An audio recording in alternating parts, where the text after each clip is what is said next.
With the razor being such a defining tool for barbering, the history of shaving, as well as caring for the beard in general, deserves a second look. Since the practice of shaving predates the written word, it is difficult to determine just when this form of hair removal began.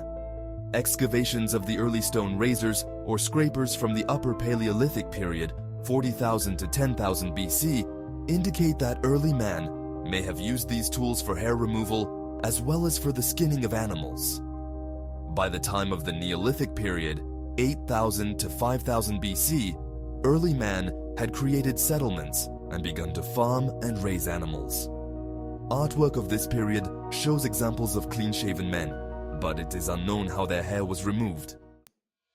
In Egypt, however, pyramids from around 7000 BC have yielded flint-bladed razors that are known to have been used by the ruling class to shave their heads as well as their faces. And by 4000 BC, a form of tweezers was also used. It stands to reason that the nomadic nature of many early groups helped spread the practice of shaving throughout the rest of the world. Mesopotamians of 3000 BC were shaving with obsidian blades, and by 2800 BC, the Sumerians were also clean-shaven. Likewise, Greek men of 1000 BC are seen in works of art visiting their local barber for shaving services. In early times, most groups considered the beard to be a sign of wisdom, strength, or manhood. Young Roman men would celebrate their first shave with a party as a way to welcome in adulthood. The novacilla was used for shaving, the pumice stone to help rub off stubble, and afterwards, massage oils and perfumes would be used to soften the skin. In some cultures, the beard was a sacred symbol. For example, in Rome, a young man's first shave on his 22nd birthday constituted a rite of passage from boyhood to manhood and was celebrated with great festivity. To this day, among Orthodox Jews, the beard is a sign of religious devotion, and to cut off one's beard is contrary to Mosaic law. Beards have been removed throughout the centuries at the command of rulers and priests. Alexander the Great, as mentioned earlier, ordered his soldiers to shave so their beards could not be seized in battle. The Archbishop of Rouen in France prohibited the wearing of a beard in 1906, spurring the formation of the first known barber guild in France. Peter the Great encouraged shaving by imposing a tax on beards. During the spread of Christianity, long hair came to be considered sinful, and the clergy were directed to shave their beards. Although the shaving of the beard was still forbidden among Orthodox Jews, the use of scissors to trim or shape excess growth was permitted. Muslims took great care in trimming their facial hair after prayer, and removed hair was preserved so that it could be buried with its owner. By the Middle Ages, barbers not only provided tonsorial services, but also entered the world of medicine, where they figured prominently in their development of surgery was a recognized branch of medical practice. This progress was the result of the barber's interaction with the religious clerics of the day. As the most learned and educated people of the Middle Ages, monks and priests had become the physicians of the period. One of the most common treatments for curing a variety of illnesses was the practice of bloodletting, and barbers often assisted the clergy in this practice. But in 1163, at the Council of Tours, Pope Alexander III forbade the clergy to act as physicians and surgeons or to draw blood because to do so was contrary to Christian doctrine. Barbers stepped in and took over the duties previously performed by the clergy. They continued the practices of bloodletting, minor surgery, herbal remedies, and tooth pulling. For centuries, dentistry was performed only by barbers, and for more than 1,000 years, they were known as barber surgeons.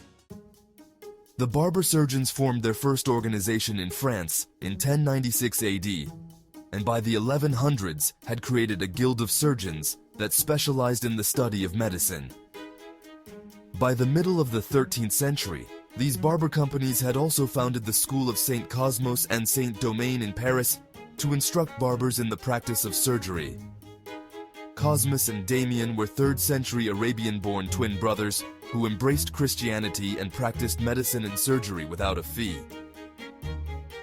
The Worshipful Company of Barbers Guild was formed in London, England in 1308 with the objective of regulating and overseeing the profession. The Barbers' Company was ruled by a master and consisted of two classes of barbers, those who practiced barbering and those who specialized in surgery.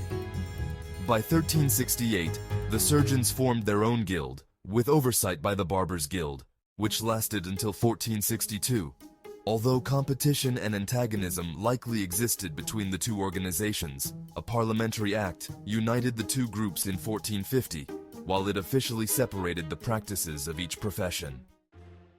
Barbers were limited to bloodletting, cauterization, tooth-pulling, and tonsorial services, while surgeons were forbidden to act as barbers. The merged guilds became the Company of Barber Surgeons. In 1540, Henry VIII recombined the barbers and surgeons of London through an Act of Parliament by granting a charter to the Company of Barber Surgeons.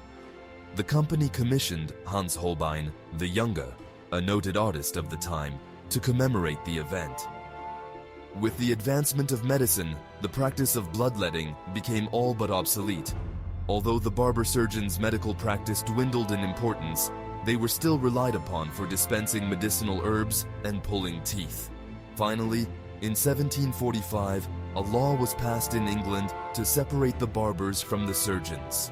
They petitioned Parliament to sever the ancient relationship. By an Act of Parliament, which received the sanction of the King, the alliance between the barbers and surgeons was dissolved in June 1745. Barber surgeons had also flourished in France and Germany.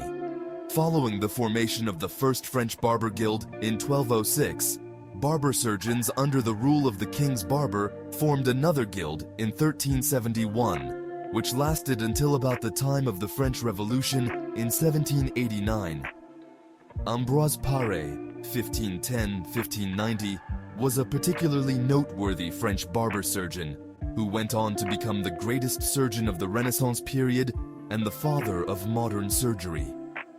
Finally, many Europeans had become so dependent upon the services of the barber surgeons that Dutch and Swedish settlers brought barber surgeons with them to America to look after the well-being of the colonists. Thank you for watching. Stay tuned for Part 4.